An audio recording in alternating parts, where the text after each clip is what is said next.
자, 예수님께서 세상에 오신 이유가 있죠. 괜히 왔을까요? 심심해서 왔을까요? 뭔가 일이 있어서 오셨을까요?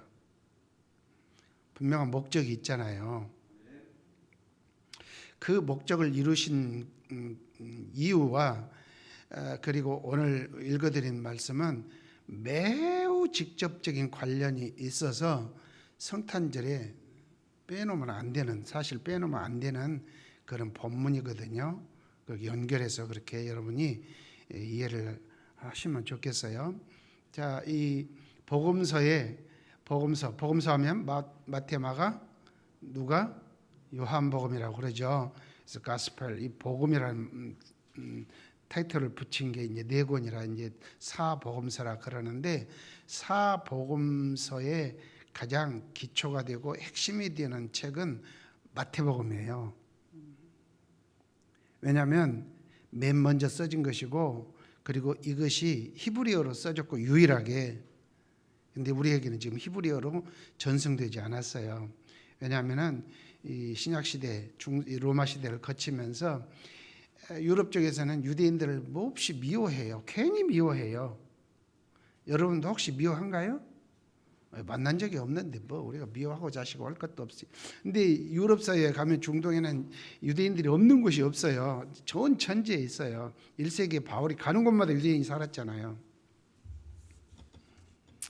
근데 하여튼 교회 역사에서 이 예수님을 유대인들이 죽였다 뭐 그런 개념도 있고요. 그래서 굉장히 미워했어요. 그래서 유대인들이 쓰는 히브리어죠.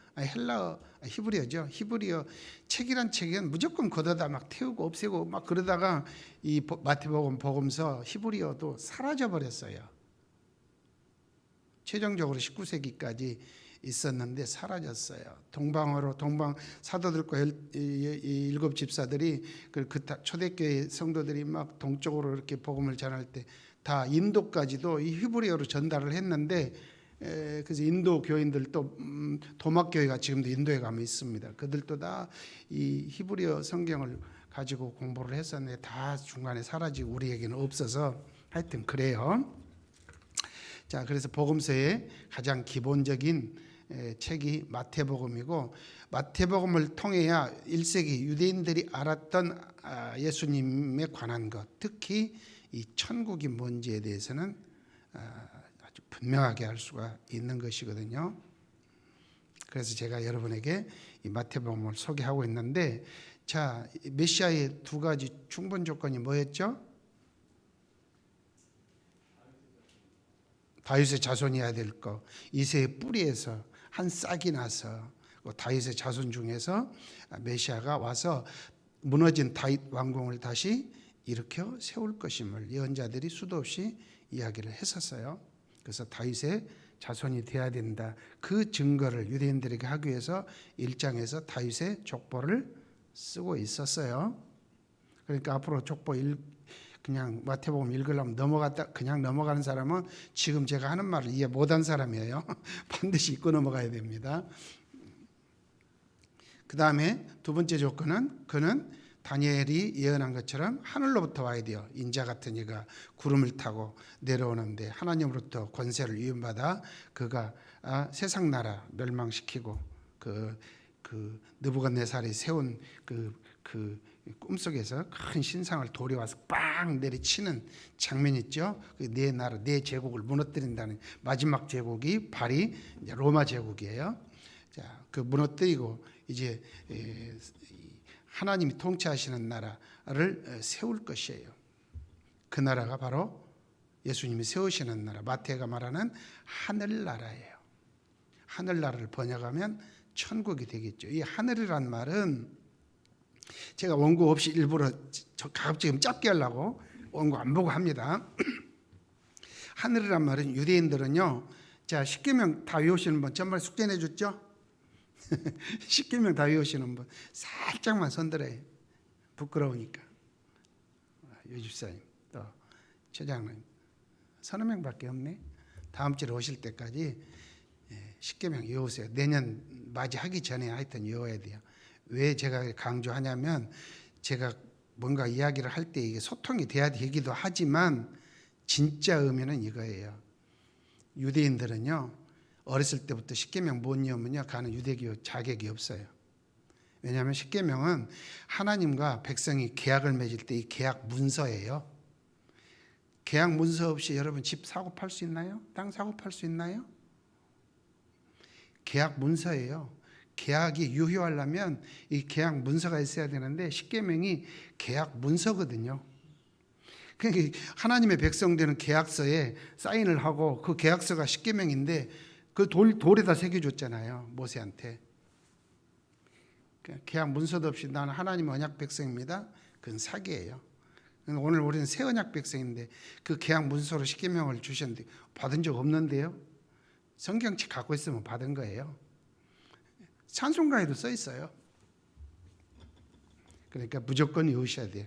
내가 예수 안에서 새 언약 백성이 되었으면, 그래서 천국 백성이 되었으면 십계명은 무조건 외워라. 그 뜻은 나중에 설명하기로 하고 일단은 외워라.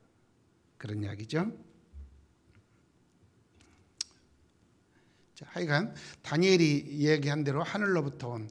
근데 제3계명이 뭐였어요?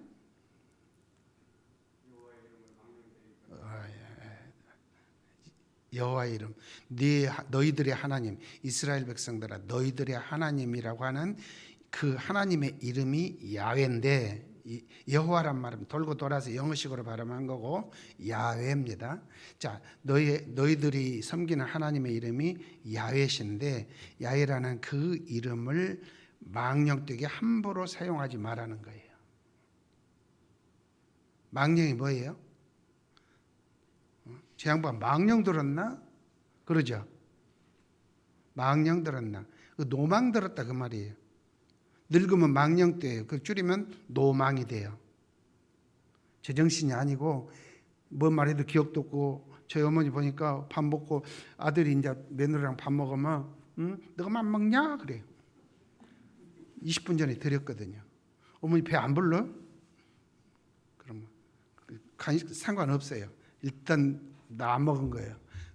지금만 먹는다고 나쁜 놈이라고 그래요. 그래서 망령된 거예요. 하나님의 이름을 망령되게 부르지 않기 위해서 혹시라도 실수할까 봐서 유대인들은요, 이스라엘 백성들은 성경 구약 성경 읽을 때 엘로힘, 그건 하나님이라는 뜻이에요. 신이라는 뜻이에요. 엘로힘. 그리고 엘로힘의 이름 이미 야훼예요. 엘로힘과 야훼는 다릅니다. 엘로힘은 일반 명사로 그냥 하나님 그런 뜻이고요. 야훼는 이름이에요. 고유명사로 되어 있어요. 그 이름이 나오면 그거를 조심스러워서 안 읽어요. 우리 나이 좀 드신 분들은 옛날에 다른 동네 사람이 야, 너 아버지 성함이 뭐냐? 그러면 저희 아버지요 이자에다가 한자 기자십니다. 그렇게 대답하죠. 왜 그럴까요? 점잖으려고? 내 아버지, 이 세상에 하나밖에 없는 내 아버지니까 그 이름 함부로 내 입에 올리지 않으려고. 내가 혹시라도 내 아버지 이름을 욕되게 할까 봐. 우리 아버지요? 아무개입니다. 건방지게 보이고 아버지를 존경하지 않는 것처럼 느껴지니까 그렇게 했어요. 유대인들도 그래요. 그래서 하나님의 이름을 부를 때 아도나이, 그게 영어로 로드예요. 로드. 그 헬라어로는 큐리오스예요. 큐리오스. 이름을 바꿔 불러요. 근데 이렇게 불러요. 또 하늘에 계신 하나님이니까 그냥 하늘 그러면 하나님인 줄 알아요. 하늘에 계신 우리 아버지 하죠? 할 때 그 하늘이에요. heaven. 하늘에 계시니까 그냥 하나님을 하늘 그분이 그러면 하나님이에요. 야훼예요. 그래서 하나님의 나라가 하늘의 나라예요. 그래서 마태복음은 천국이 되는 거예요. 예수님이 오셔서 천국 세우시는 분입니다. 자, 그래서 천국 세우시려면은 두 가지 충분 조건. 다윗의 후손이어야 될 거, 둘째는 하늘로부터 오셔야 될 거. 자, 근데 이제 1장, 2장 그렇게 하고 3장에 오면은 세례 요한이, 마지막 구약의 선지자 세례 요한이 그 인물을 위해서 태어났잖아요. 그래서 곧 메시아가 도착한다. 회개하라. 곧 앵기켄. 천국이 시작된다. 그 메시아에 의해서 천국이 시작되고 이 하늘나라가 다시 시작되니까 회개하고 몸을 씻고 그분 오기를 기대하고 그분이 오면 맞이할 준비, 영접할 준비를 해라. 세리요한이 그랬고요. 그 바로 뒤에 바톤을 이어서 예수님이 회개하라. 내가 메시아다. 이제 천국 시작한다. 앵기켄 그래. 그래서 천국이 없었는데 이제 시작되는 거예요. 그 천국은 유대인들이 생각하는 천국은 다윗과 솔로몬이 다스렸던 그 이스라엘 나라, 가나안 땅에 세운 이스라엘 민족으로 구성되었던 그 이스라엘 나라가 망했어요. 두 차례에 걸쳐서 망했죠. 북쪽, 남쪽, 우리나라 남북까지 이렇게 쪼개져 있었는데 북쪽은 BC 722년에 아수르에 의해서 망했고, 그리고 신흥 제국 바벨론이 일어나서 아수르를 집어삼키고, 그리고 예루살렘 유다를 쳐들어와서 586년에 1, 2, 3차에 해서 마지막 3차 586년에 예루살렘을 다 허물고 불태우고 포로로 다 잡아가서 나라가 끝나버렸어요. 바벨론 70년 만에 100년 만에 1차, 2차, 3차 돌아왔지만 자기 국권을 회복하지 못했어요. 왕을 갖지 못했어요. 그리고 제국이 계속 바뀐 거죠. 헬라 제국, 그 다음에 로마 제국까지. 그러니까 586년에 바빌론에게 망한 뒤부터 예수님까지 600년이라는 긴 시간이 있죠. 그 중간에 잠깐 동안 독립한 그런 기록도 있지만 그건 놔두고 우리에게는 그렇게 중요한 게 아니니까. 그래서 막 500년 이상 이렇게 식민지 생활, 노예 생활 비슷하게 우리 일제 36년 같이 그렇게 오랜 세월, 여러분 500년 이상을 그러고 살았다면 그 나라는 없어지는 거예요. 언어도 문화도 완전히 없어지는 거예요. 우리는 36년 만에 지금 해방된 지가 70년이 넘었는데도 지금도 일제 잔재가 남아있잖아요. 그거 기대고 지금 정치하고 얻어먹고 사는 놈들도 많잖아요. 근데 500년이라는 세월이면 유대 나라는 흔적도 없어야 돼요. 그렇지만 그들은 강인하게 풀뿌리처럼 살아남은 거죠. 그러면서 예언자들이 했던 그 예언이 속히 이루어지기를 기대한 것이죠. 그게 메시아 사상입니다. 때가 되면 드디어 예수님이 태어나죠.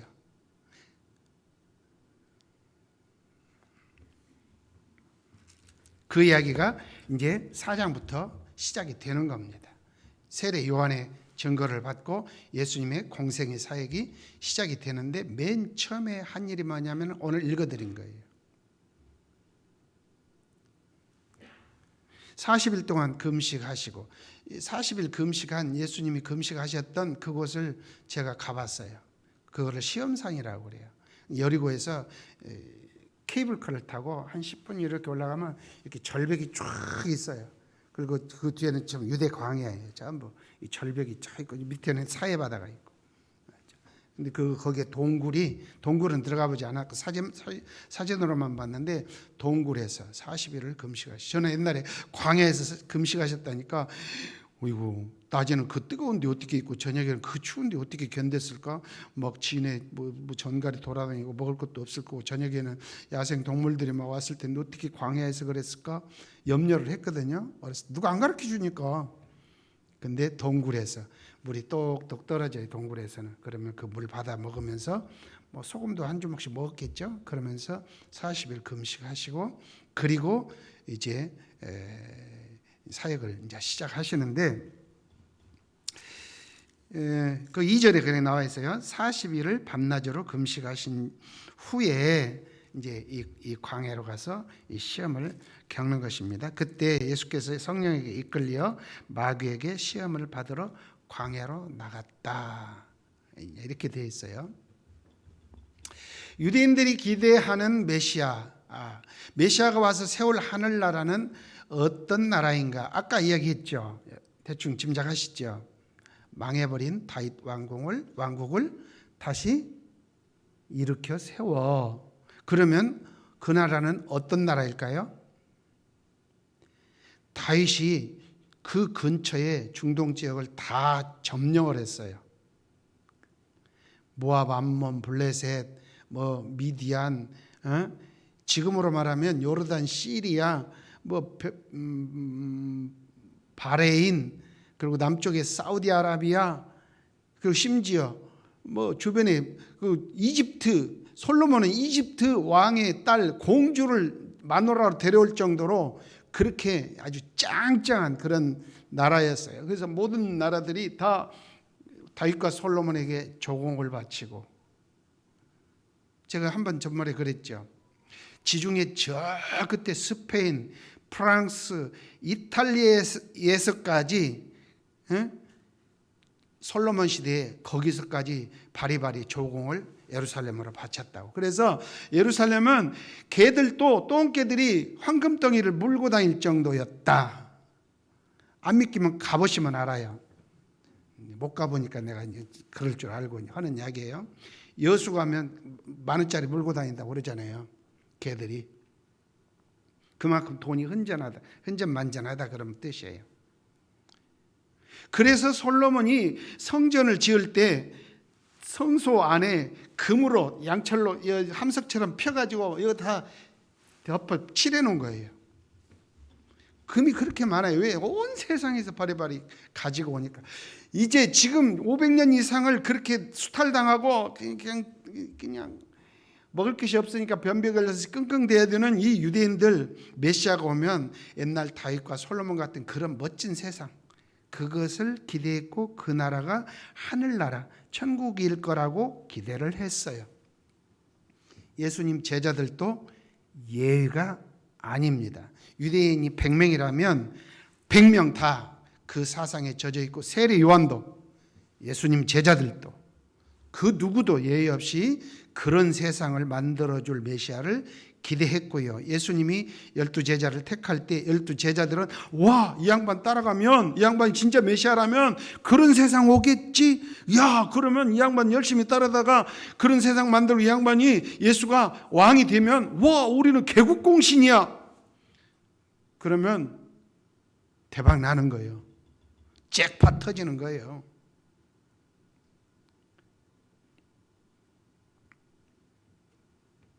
그런 멋진 세상 한번 살아보고 싶었던 것이죠. 여러분, 다윗과 솔로몬 시대 대신 총리가 되고 우의정 좌의정 됐으면 얼마나 영광스러웠겠어요. 솔로몬 시대. 그런 세상을 12제자가 꿈꿨다 그 말이에요. 아이고, 이 양반 따르면 천국 가겠네? 그런 거 없어요. 복음서가 그래요. 이제 예수님 3년 동안 따라다녔어요. 가이사라, 마태복음 16장에 가면 그런 게 나와요. 가이사라 빌립보에 일부러 데리고 가요. 저 거기 가봤어요. 헐몬산 밑에 구멍에서 물이 콸콸콸콸 쏟아지는데, 여러분 저 강원도 환선굴 가보셨나요? 환선굴 여행 안 다녀? 환선굴 입구에 가면은 저 산인데 산 위에 올라가다 굴이 나오는데 거기서 물이 막 폭포로 쏟아지잖아요. 그 폭포 한 10배 정도 되는 물이 이 가이사랴 빌립보 동굴에서 쏟아져 나와요. 왜냐하면 저 헐몬산 위에 눈이 이렇게 쌓였다가 녹으면 땅속으로 스며갖고 쿨쿨쿨 나와요. 그 가이사랴 빌립보하고 저쪽에 단이라는 데서 나와요. 강이 흘러요. 물이 얼마나 지하수가 많이 나오는지. 그래서 시편에 보면 시냇가에 심기운 나무가 시절을 쫓아 과실을 맺으며, 그건 1년 내에 물이 쏟아져 나오니까 1급수예요. 거기서 한 바퀴 삥 돌아보시고 예수님이 제자들에게 묻습니다. 야, 요즘 사람들 동태가 어쨌대? 민심이 어떻대? 여론조사 해봤냐? 나보고 뭐라 하대? 엘리야가 살아온 사람 같기도 하다고 그러고, 뭐 에레미야 같기도 하다고 그러고, 또 엘리야 선지자가 살아왔나 그런 말도 있고, 뭐 이런 말 저런 말 선지자라고도 하고 그러는데요. 그래야? 그럼 너희들은 나보고 뭐라 하냐? 어떻게 생각하냐? 그런 말 있어요, 없어요? 없어요. 그러면 너희는 나를 누구라 생각? 이렇게 말했지. 그럼 너희들은 내가 이렇게 말한 적은 없어요. 이 전라도 버전이에요. 너희들은 나를 뭐라고 생각하냐? 그때 12제자의 대표인 베드로가 뭐라고 했어요? 다 같이 시작. 주는 그리스도시요 하나님의 아들입니다. 어떻게 알았냐? 참 잘했다. 이것을 알게 하니는 사람이 아니고 하나님이시다. 이렇게 하면서 칭찬해 줘요. 제자들이 이제 예수님이 메시아인 것을 확실하게 3년 따라다니고 알고 난 것을 확인하시고 나서 그래 이제 예루살렘에 가자 하면서 거기서부터 출발해서 예루살렘을 향해 가는 중에 이런 이야기를 합니다. 내가 이번에 올라가면 나 죽을 거야. 이방인의 손에 붙들려 죽임을 당할 거야. 그리고 사흘 만에 살아날 거야. 이거를 예루살렘 갈 때까지 3번을 해요. 우리도 33판 좋아하잖아요. 항상 3번. 근데 처음에 그렇게 이야기하니까 베드로가 눈이 이따마치 해동전마치 커져가지고 뭐예요? 뭐 말도 안 되는 소리예요? 막 바짓가랑이를 잡고 팔을 잡으면서 주님 절대 그런 일 있으면 안 됩니다. 뭔 정신 나간 소리세요? 노망 들었어요? 베드로가 주여 그리 마옵소서. 간단하게 써 있죠? 노망 들었어요? 이런 거예요. 같이 읽어봐요. 시작.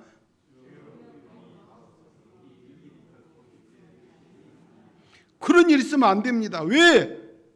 당신이 죽는다니 당신이 그 초월적인 능력을 가지고 저 총독이 누구예요 지금? 빌라도 또 뭐 대제사장은 아니고 빌라도 뭐 천부장 로마 군대 그리고 거기에 빌붙어 먹는 그 친일은 아니고 친 로마 요 새끼들 싹 쫓아내고 이 나라를 해방시켜서 독립시켜서 다윗과 솔로몬 시대 같은 그런 나라 만들고 당신이 왕으로서 그렇게 나라를 다스려야 되는데 죽는다고라? 뭐 미친 소리예요? 그때 예수님이 뭐라고 그러죠? 사탄아 뒤로 물러. 전라도 말로 사탄아 뒤로 꺼져. 너는 나를 넘어지게 하는 자로다. 네가 하나님의 일을 생각지 않고 도리어 누구 일을 생각한다? 사람의 일은 유대인의 일을 생각한다는 뜻이에요. 유대인 100% 모두가 다 그렇게 너 같은 생각을 하고 있고 너희들 지금도 그런 생각을 하고 있는데 그거는 유대인 사람의 생각이고 하나님의 생각, 하나님의 일은 하나님의 일을 하러 내가 왔는데 내 생각은 이번에 예루살렘 올라가서 죽는 거야. 그런 이야기예요. 이제 그거는 공생의 마지막 이야기고요. 오늘 읽은 이야기를 보면 그 의미가 생각이 납니다. 마태복음 4장 기억하세요? 마태복음 4장은 마귀에게 시험을 받는 이야기죠. 마귀에게 시험을 받는다. 근데 사실은 이 과거에 지금까지 목사님들이나 신부님들이 자꾸 이 본문을 가지고 우리들이 살아가면서 믿음 생활하면서 시험을 마귀로부터 많이 당한다. 근데 우리가 그 마귀와 싸워서 이기려면은 어떻게 해야 되는지를 번을 보이기 위해서 예수님이 시범적으로 한 것이다라고 해석을 해왔어요. 그래서 제가 오늘 찬송가를 다 찾아봤어요. 350장 이후에 믿는 사람들아 군병 같으니로부터 시작해가지고 마귀와 싸울지라 계속 그런 얘기가 전부 나와 있어요. 그러면 예수님처럼 우리도 이길 수 있다는 식으로 전부 가사가 되어 있어요. 왜냐하면 그렇게 해석을 했기 때문에. 근데 우리 보고 잘 싸워서 이기라고 해주신 것이 아니라 이거는 예수님 혼자만 할 수 있는 일을 하러 오신 거예요. 예수님 혼자만. 그러니까 이건 시험이 아니고 전쟁이에요. 전쟁. 예수님과 마귀와의 전쟁이에요. 전쟁. 삼국지에서 유비 장비가 싸우는 것처럼 이거는 마귀와 이 세상의 대표인 예수님과의 전쟁 한판이에요. 전쟁 한판을 위해서 지금 여기 본문이 써져 있고요. 메인 공생이 시작돼 이 일로부터 출발하고 있어요. 그래서 매우 중요한 이야기고 예수님이 이 세상에 오신 목적이에요. 이게 따라서 해보세요. 마태복음 4장은 예수님이 세상에 오신 목적이다. 이해되셨나요? 요한 성경 찾으세요. 요한 1서 3장 8절. 앞에 띄워줄 수도 있는데 이따 띄워주세요. 찾으세요 일단. 그리고 밑줄을 그으셔야 돼요. 빨간색으로 그으세요. 가급적이면. 요한일서 3장 8절. 제가 원고와 상관없이 하니까 집에 가서 원고 읽으면 다 그 내용이니까 앞뒤 왔다 갔다 하지만 그냥 참고하시면 돼요. 다 같이 시작.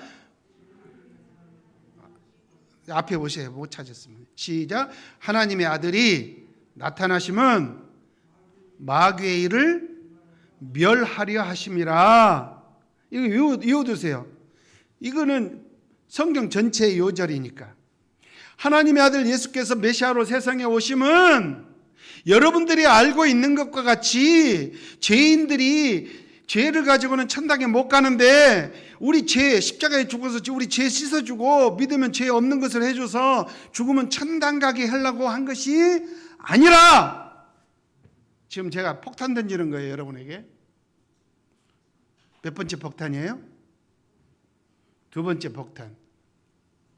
이 폭탄은 죽이려는 폭탄이 아니고 여러분을 살리려고 하는 폭탄이에요. 예수님이 세상에 오신 것은 우리 죽은 다음에 항상 영원히 붙어 있는 저 천당에 보내려고 그런 것이 아니라 이 세상에 없는 하늘나라 천국을 만들러 오는데, 이 세상에 이 천국을 만들기 위해서는 이 세상을 아담 때부터 지배하고 있는 이 공중 권세 잡은 자 마귀를 처단하고 그에게서 벌벌 떨고 종노릇하며 죄인으로 귀신 섬기며 살아가는 어리석은 이 세상 사람들을 건져서 천국 백성 만들러 오셨다 이 말이에요.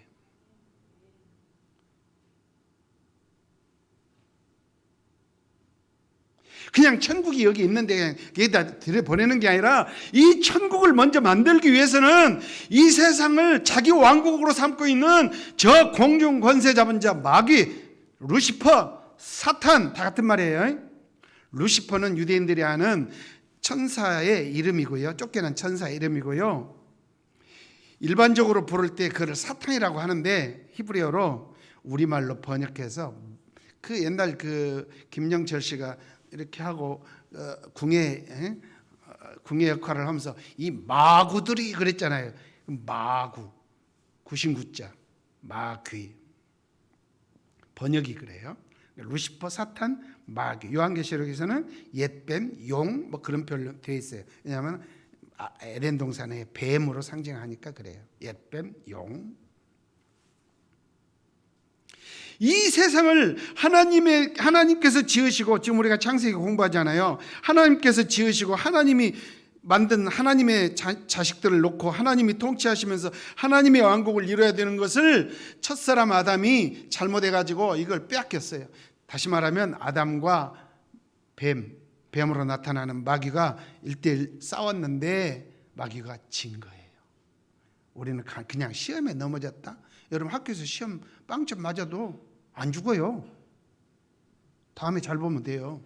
오히려 이번 시험 중간고사 빵점 맞았는데 기말고사 100점 맞으면요 선생님한테 상 받아요. 네가 어떻게 하고 이렇게 만점 맞았니? 와, 너 짱이다, 천재다.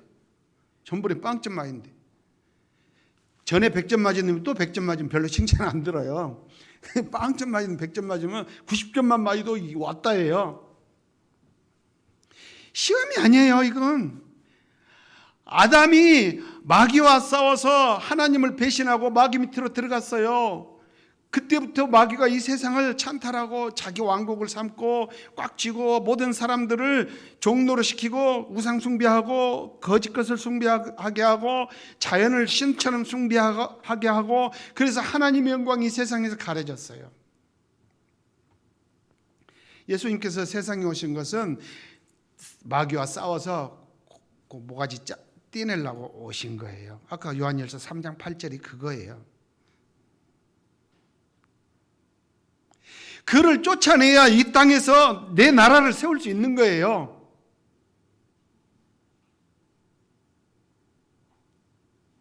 이 천국을 세우기 위해서 메시아로서 이제 맨 먼저 하실 일이 마귀와 싸우는 일인데, 근데 여기에 딜레마가 있어요.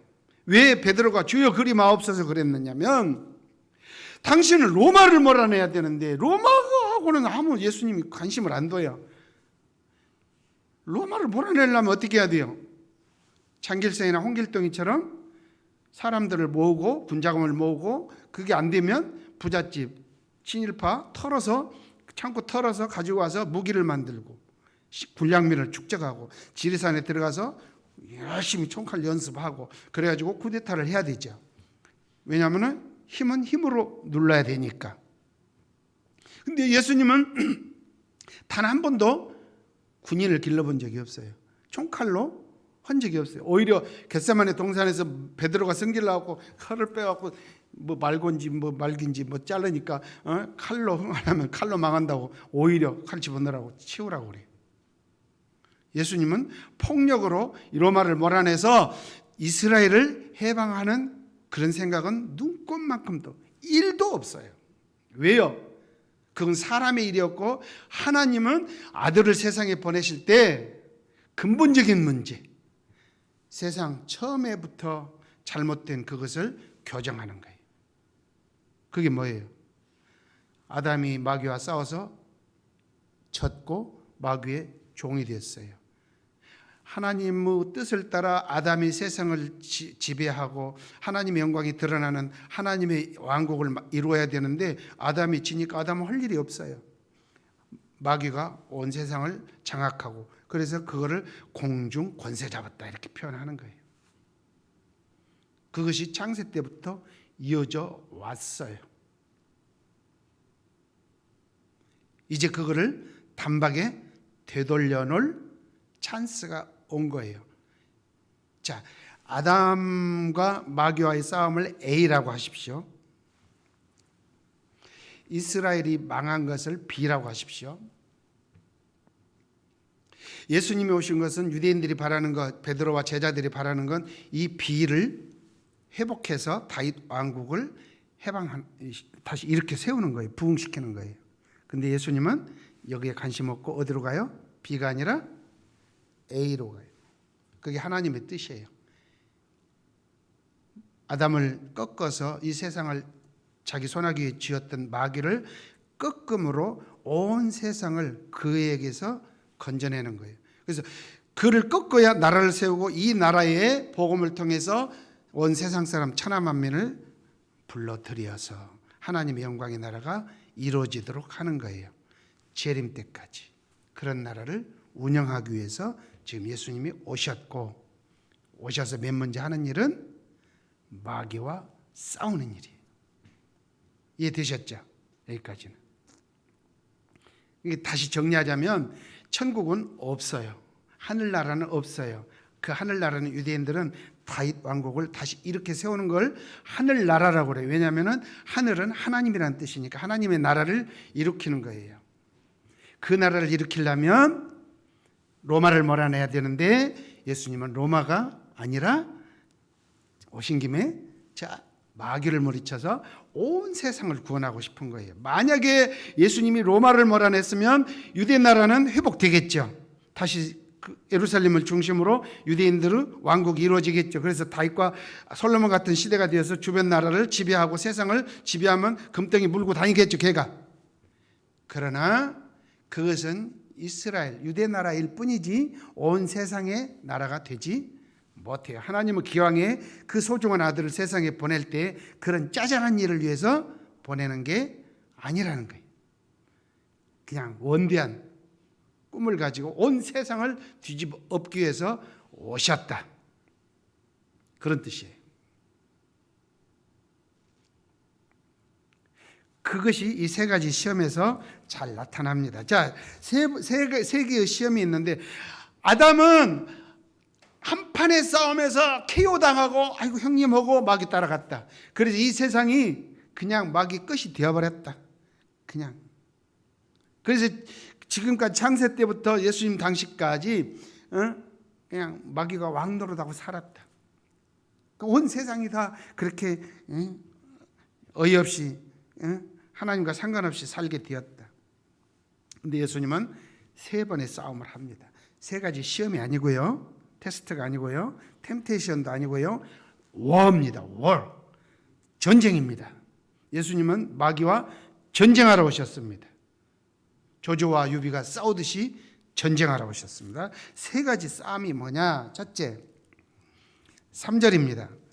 시험하는 자, 마귀가 예수께 나와서 이르되, 여기는 네가 막 반말로 되어 있는데, 이제 뭐 이렇게 영어 성경이라든지 번역할 때는 이제 거기는 존칭어가 외국어는 없잖아요.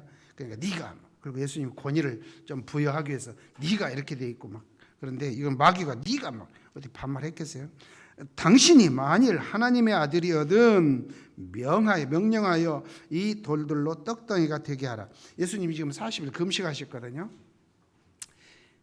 저는 밥 굽는 걸 좋아하지 않아요. 제 어머니 체질을 닮아서 밥 굽는 걸 좋아하지 않아요. 하루에 2끼를 먹을지언정 뭐 한 끼만 먹는다든지 하루 굶는다든지 하면은 저는 두통이 와버려요. 당분이 공급이 안 되면 머리가 아파서 괴로워서도 못 살아요. 근데 제가 3일을 금식해봤던 거 아닙니까? 왜 했겠어요?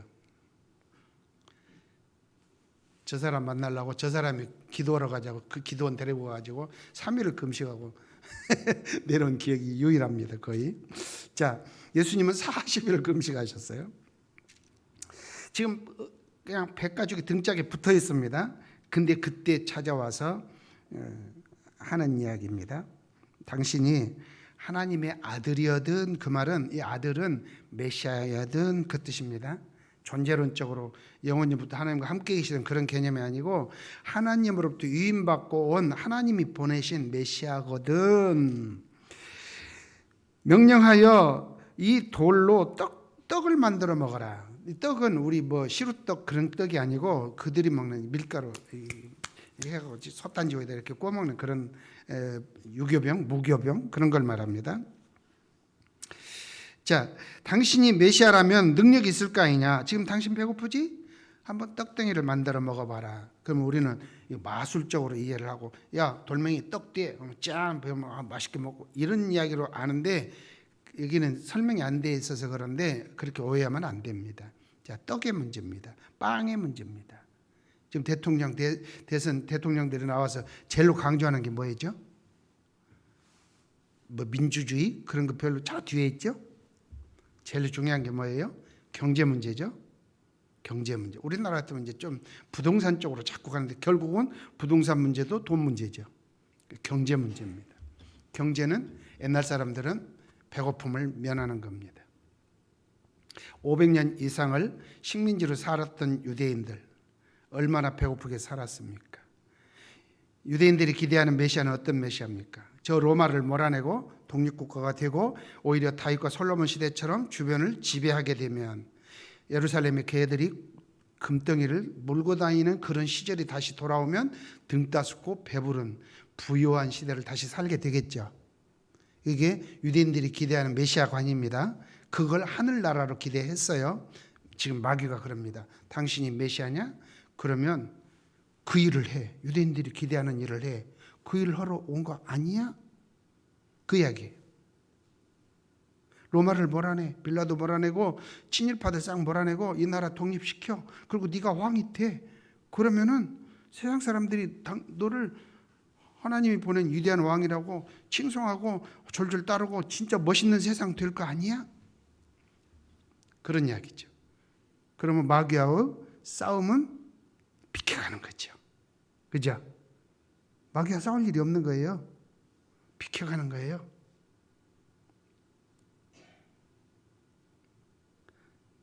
유대인들이 바라는 거 지금 사람들이 원하는 그거 해봐. 근데 예수님은 뭐라고 그래요? 사람이 떡으로만 사는 것이 아니다. 나 경제를 위해서 온 게 아니고 경제를 회복하려면 저 로마를 몰아내고 다윗과 솔로몬 같은 시대 만들려고 온 게 아니라 그 뜻이에요. 이해되시나요? 너무 어렵나요? 쉬운데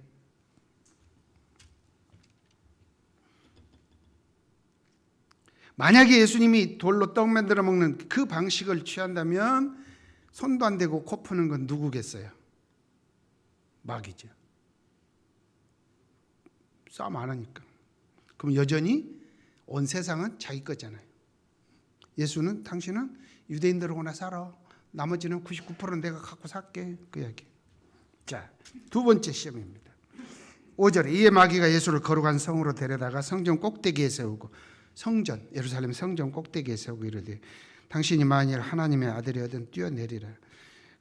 성경에 기록되었을 때 그가 너를 위하여 그의 사자들을 천사를 명하여 당신이 뛰어내릴 때 슈퍼보드 하듯이 해가지고 발이 돌멩이에 부딪히지 않게 해서 발가락 하나도 안 다치게 해줄 것 아니냐. 이제 그런 이야기죠. 데살로니가 4장에 보면 그런 게 있어요.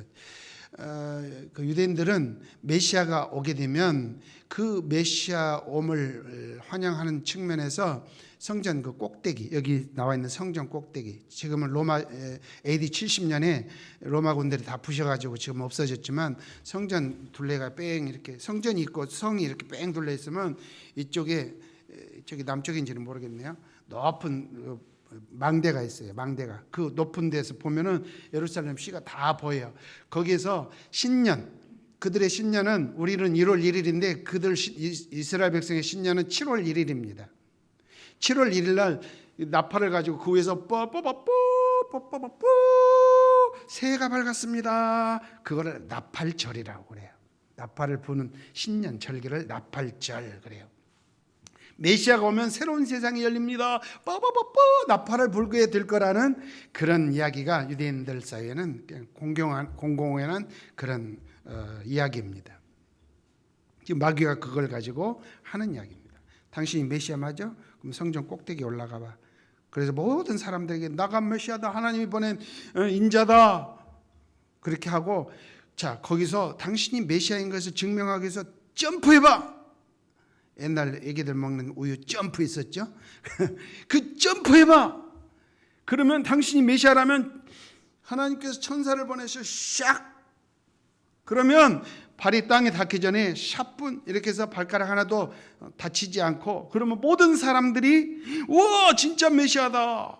이제 우리를 해방할 메시아가 왔다. 그리고 따를 거 아니냐. 그러면 그 사람들을 돈 있는 사람은 재물을 냈고 힘 있는 사람은 힘을 그래서 모아서 군대로 만들어서 저 로마를 몰아낼 거. 로마를 몰아내면 그러면 목적 달성을 하는 거 아니냐. 그러면 유대인들이 기다리는 하늘나라 천국이 시작될 거 아니겠느냐 그 이야기죠. 그 높이가 얼마나 되는지 몰라도 내 짐작으로 한 30m는 될 것 같아요. 응? 이에 대해서 예수님께서 기록되었으되 주 너의 하나님을 시험하지 말라.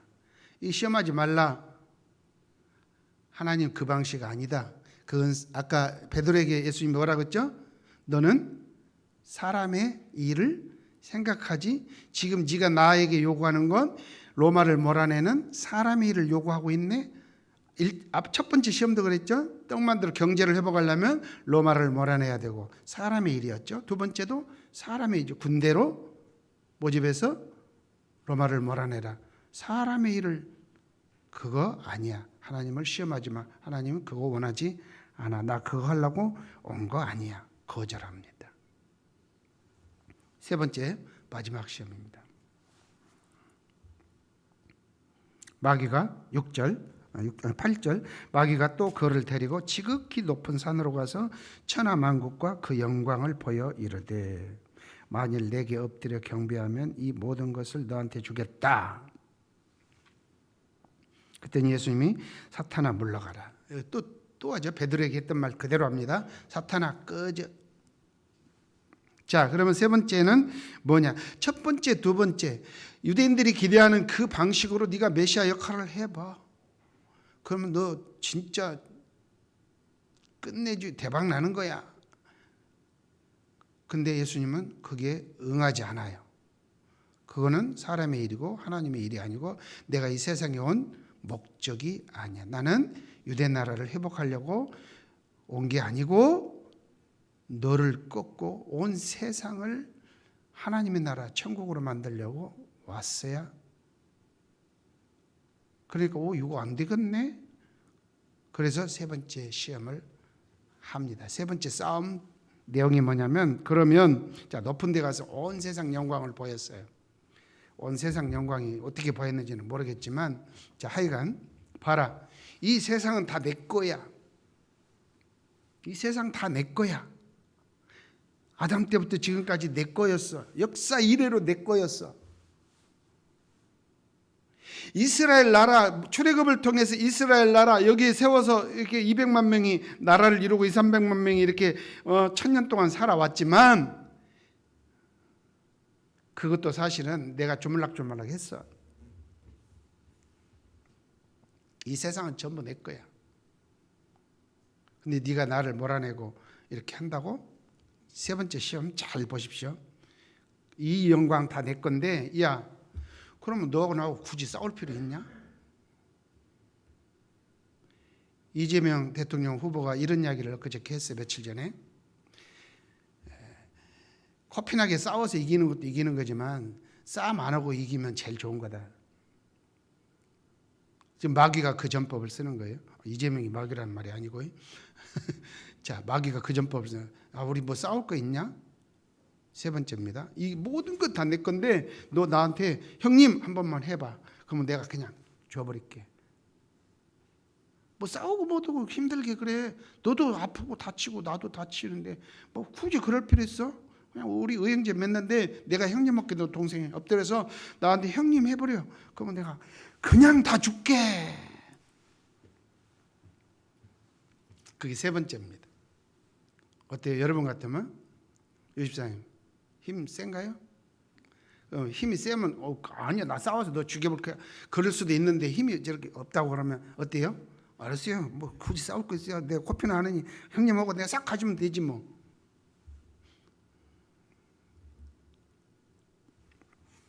근데요, 그렇게 되면 예수는 제2인자가 되는 거죠. 오야병은 누구예요? 긴똑강인가요?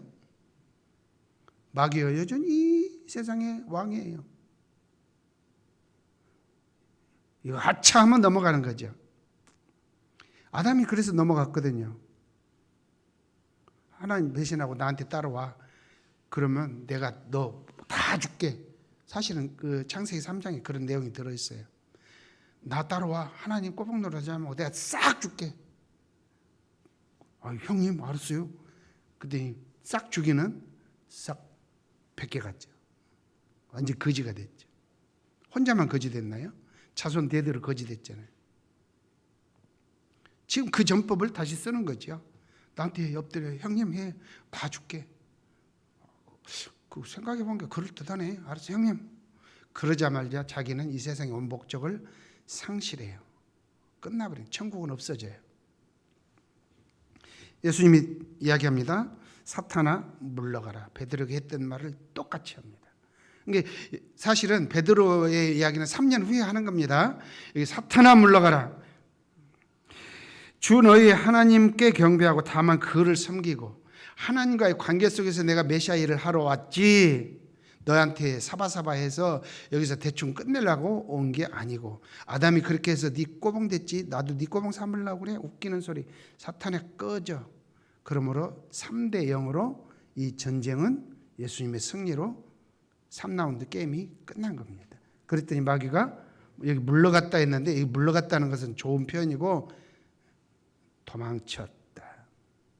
그거를 요한계시록에서는 무적행에 가뒀다 그래요. 조폭하고 싸웠어요 내가. 그럼 조폭 잡아다가 감옥에다 가둬놓고 이제 꼼짝 못하게 만든다 할 때 쓰는 용어, 무적행에 가두었다. 그래서 이제 예수님이 온 세상 구원을 위해서 이 땅에 천국을 세울 수 있는 근거가 마련되었고, 3년 동안 준비하고 십자가에 죽고 부활하신 예수님이 제자들에게 복음을 땅끝까지 전해서 누구든지 나를 믿는 자로 하여금 받아서 세례를 주고 이 나라 천국에 들어와서 예수를 왕이라고 고백하면서 살 수 있는 그런 기회를 제공하게 되었다. 천국을 세우기 위해서는 반드시 이 마귀를 때려치워야 되는 거예요. 우리가 시험 당할 때 어떻게 이기게 하기 위해서가 아니라 이 마귀를 꺾지 않고는 예수님이 이 세상에 온 이유가 사라지는 거예요. 유일한 목표예요. 우리 천당 보내려고? 맞아요. 예수님이 마귀를 꺾고 천국을 세우시고 이 천국에 우리를 받기 위해서 세상에 오셨어요. 이 천국에 들어가려면은 십자가에 죽고 부활하신 예수를 믿어야 돼요. 그 모든 것을 위해서 오신 예수님. 이게 성탄절의 이유예요. 하나님이 아들을 세상에 이렇게 사람의 몸으로 보낸 이유가 유일한 마귀를 꺾기 위해서. 요한일서 3장 8절을 외우고 끝내겠습니다. 이었어요? 하나님의 아들이 나타나시면, 다 같이 하나님의 아들이 나타나시면 마귀의 일을 멸하려 하심이라. 그것을 집중적으로 써놓은 책이 마가복음입니다. 그 내용을 배경으로 집중적으로 써놓은 책이 마가복음이에요. 그래서 마가복음에서는 예수님이 사역을 하실 때 누가 아픈 사람이 오면 어떻게 하냐면은 귀신아 물러가라 그래요. 그럼 귀신이 꽁지를 쥐어싸고 도망가죠. 전부 그 이야기예요. 왜요? 오야붕을 예수님이 제압했기 때문에 그 쫄따구들이 이렇게 활동하는 거 이 새끼 안 꺼져? 그러면 바로 도망가는 거예요. 그게 마귀예요. 근데 김기동, 베리아의 김기동, 이초석 그 부류들은 예수님이 봐라 귀신 안 쫓아냈냐? 그러니까 우리 보고 귀신 쫓아내라고 했으니까 왜 우리도 귀신 쫓아내야 된다고 맨날 교회에서 귀신만 쫓아내고 있어.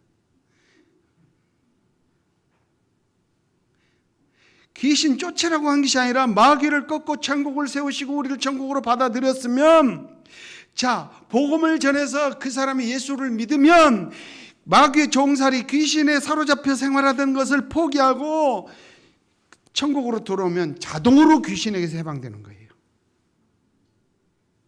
근데 막 귀신만 쫓아내. 그래갖고 심지어 광양에 있는 옆에 교회는 그래요. 이렇게 살펴봐. 주일날이면 마귀가 저기 앉았는가 안 앉았는가.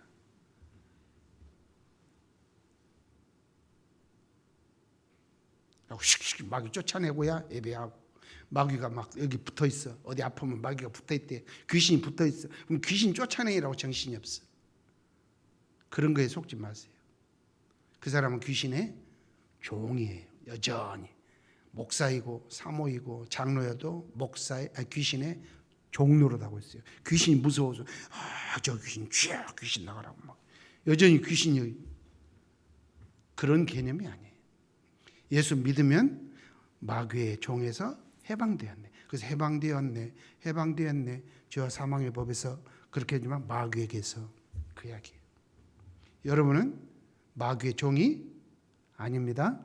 귀신의 꼬복 노릇도 하지 않습니다. 오직 천국에 들어와 예수의 종 하나님의 자녀입니다. 귀신은 여러분을 건드리지 못합니다. 깨어있기만 하면은 까딱없습니다. 근데 성령도 모르고 말씀도 모르고 믿음을 시원찮게 하고 있으면 귀신이 깔짝깔짝합니다. 아직은 종말이 올 때까지 깔짝깔짝하고 넘어지기도 합니다. 깨어있으면 절대로 넘어지지 않습니다.